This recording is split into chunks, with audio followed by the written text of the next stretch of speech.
What's up guys, and welcome back to my channel. So today I wanted to do a sort of divination 101 video. We will mainly be discussing things related to tarot, but it still falls under divination. So I wanted to talk about intuitive or intuition building exercises, things that you can do to help strengthen your intuition, build trust with your own intuition, or things that you can do to, just start to get to know your intuition and form a bond with it, so to speak. Now, I'm not here to tell you the typical, oh, meditate to build your intuition. Yes, meditation does help, but there are other things that I personally prefer to do that can also be a bit more fun while building my intuition and building my trust with my own intuition. One of the things that I like to do is a game that I call Find the Star. Now, it would help if I already had the star card picked out from my deck. So one of the intuitive building exercises is a game that I call Find the Star. You can do it with any card though. I just personally call it Find the Star because I prefer to use the star as my focal point. Here's the star card. This is my deck, by the way, the Iris Tarot, which is available to purchase on my Etsy or my website, always linked down below. So the way I play this game is I start off simple by taking out two cards. It can be random cards, so you're gonna look at them regardless, or cards that you personally want to pick out, and then the star. So start off with 3 cards total. One of them has to be the star or your focal point. It could be the sun. You give me the 3 of Swords, whichever one. But here I call it Find the Star. And our 2 random cards is 3 of Cups and the Chariot. So you can do this using yourself, or if you have a friend to help you out, you would hand the cards to your friend and ask them to mix them up without you looking, obviously. Or you can simply just close your eyes and mix up the cards yourself.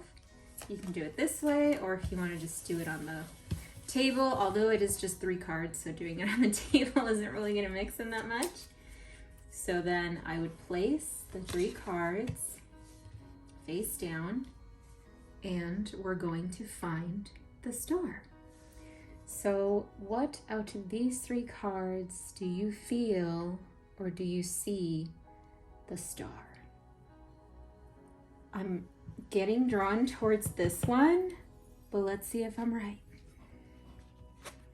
I am not. It's the Chariot. Okay, so then which out of these 2 do we think is the star? Watch, it's gonna be the one in the middle, but I'm feeling this one. I knew it. It is the one in the middle. All right, so it was the middle one. The star was in the middle.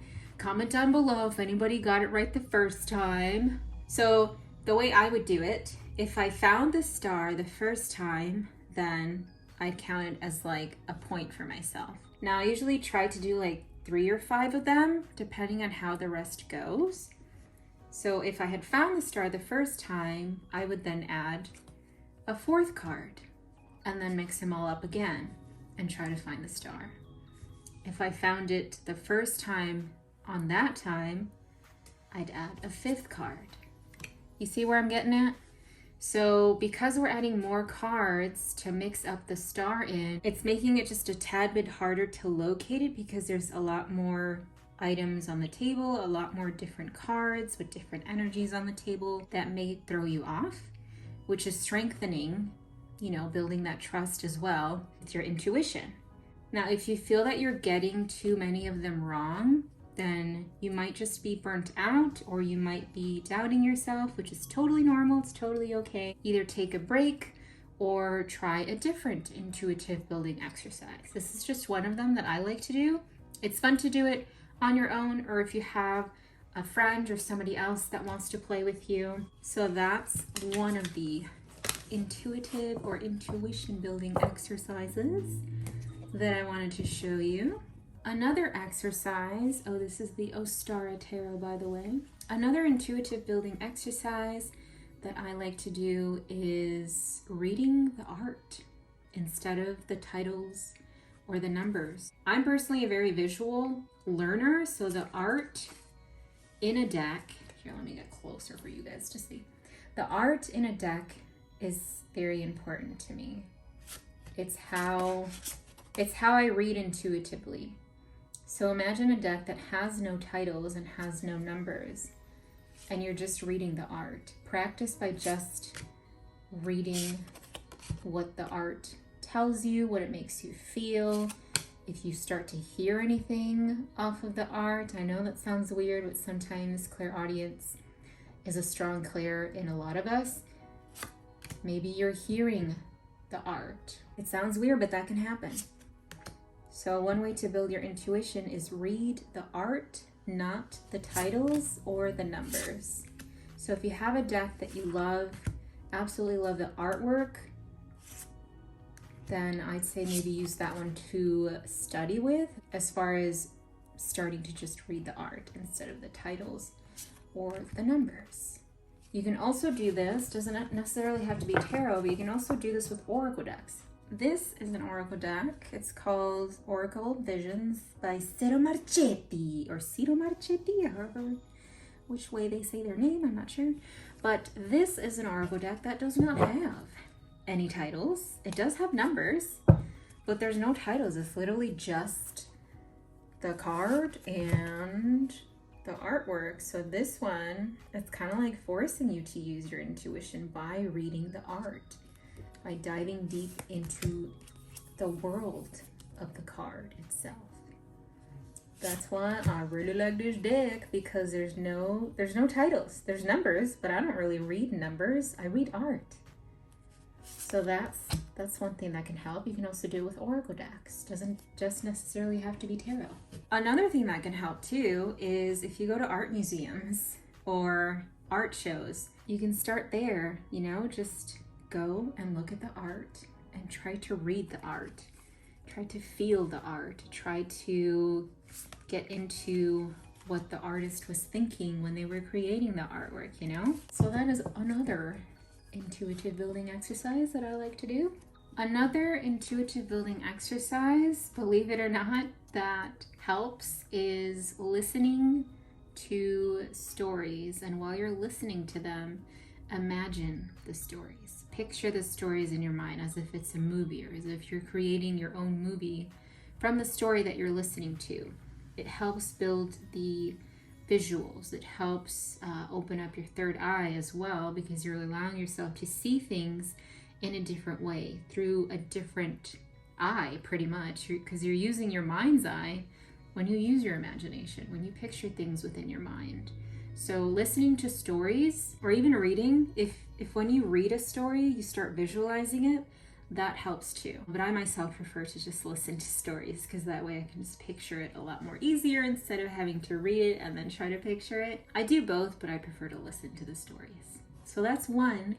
Random, I know, but yes, it can help you build your intuition, open your third eye, open your mind's eye. And then the last intuitive building exercise that I like to do, at least at this time, I'm sure I might have more in the future, but these are the ones that I've been doing up till this point. But the last one I have to share with you is see it before you do it or say it.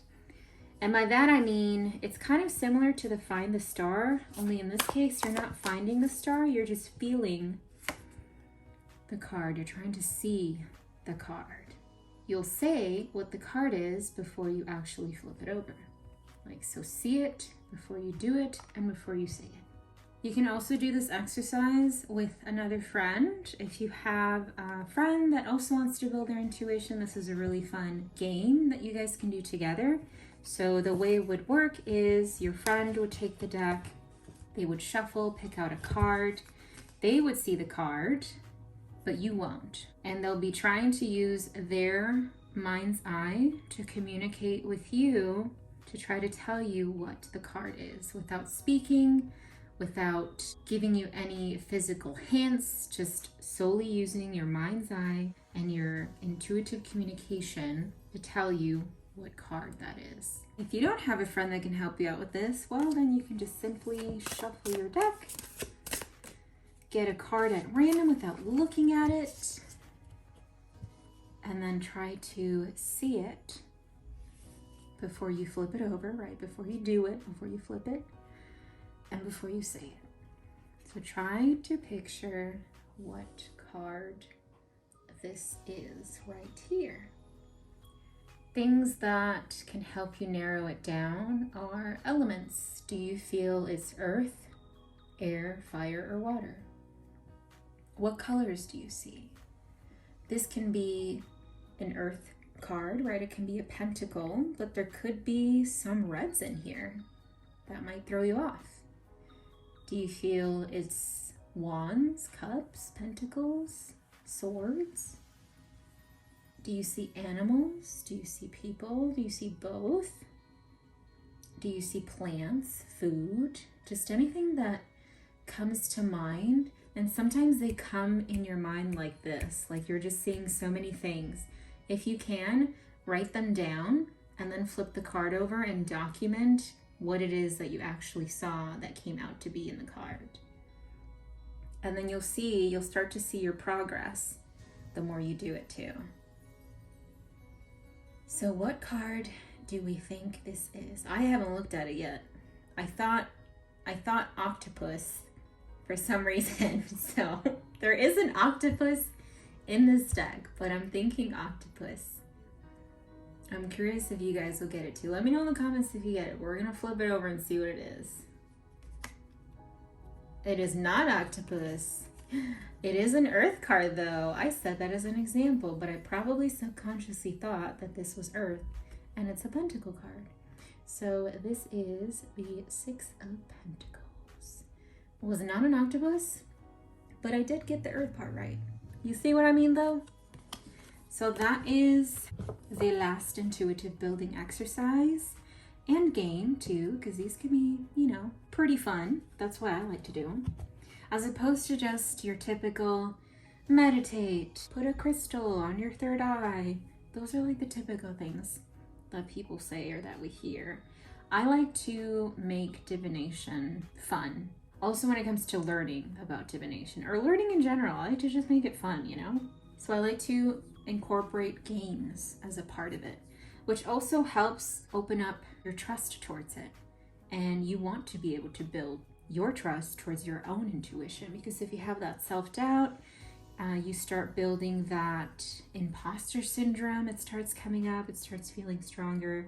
So doing things like this can also help with the imposter syndrome issues. Hopefully that makes sense.